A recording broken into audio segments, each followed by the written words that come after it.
So it's time now for our first Standard Bank slot for 2026. Yes, this year is certainly well underway. And today we look at South Africa's agricultural sector, navigating the challenges and building optimism for 2026, as well as unpacking the trends and the outlook. Brandon Jacobs, who's head of agriculture for business and commercial banking at Standard Bank South Africa, now joins us on the line to shed more light on this. A very good afternoon to you, Brandon. Good to have you with us, and Happy New Year to you. Good afternoon, Tommy, and same wishes to you and all the listeners, and great to be speaking to you again. Oh, it certainly is. So, yes, we are giving salutations and great wishes for the year that is already upon us. But maybe let's take a bit of a step back and look at 2025 and how South Africa's agricultural sector actually performed last year. Was it resilient? We do know that there was a lot of trade uncertainty and biosecurity risks, which we are actually still in the midst of. Yeah, Tommy, that's very true. And I think if we look back on 2025, it is so that the South African agricultural sector had mixed fortunes. I think if we look at field crops and horticultural activities and wine production, we actually had bumper harvests, great harvests and excellent outcome insofar as agricultural exports from South Africa being up 10% year on year.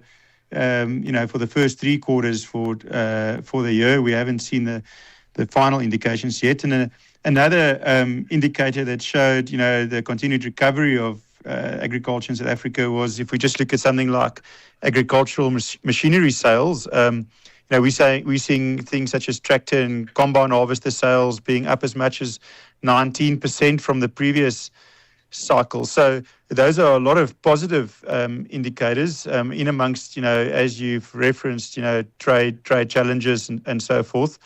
We do foresee that positivity, mainly which was all down to favorable weather conditions will continue into this season. And we see that already with our farmers, in summer grains and oilseeds and so on, planting more than they did in the previous season. So those are positives. But on the other side, on the downside, it is so that the biosecurity challenges has had its impact in South African agriculture, most notably in the livestock industry. We've seen foot and mouth play a big role, and the tough cattle industry has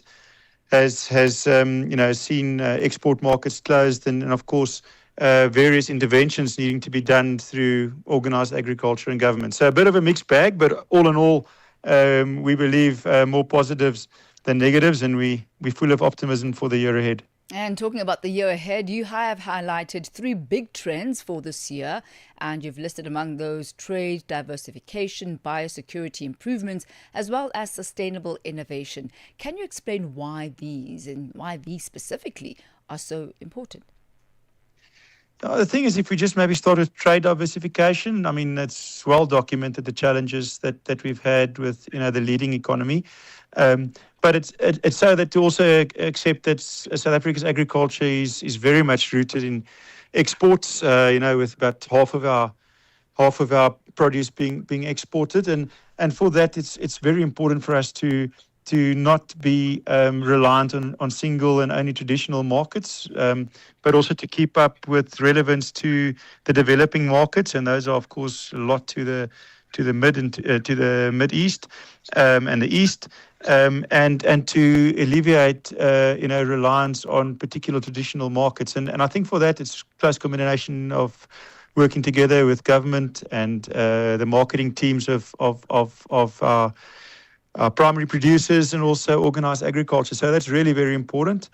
And to, going hand in hand with that trade diversification is the biosecurity component, and why we believe that's so important.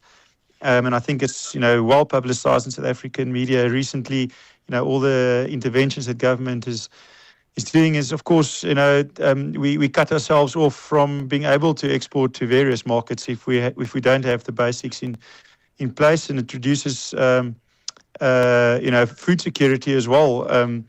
So it's really important for us as a sector to all be focused on that and play our specific roles in that. And the last one, why we believe sustainable innovation is such an important theme, is continuously enhancing productivity levels, resilience to climate change. We've seen the extreme weather conditions that we've had across our country, and ensuring long-term competitiveness globally. So that's why at Standard Bank we believe those are the three key themes to look out for and to be close to during this year.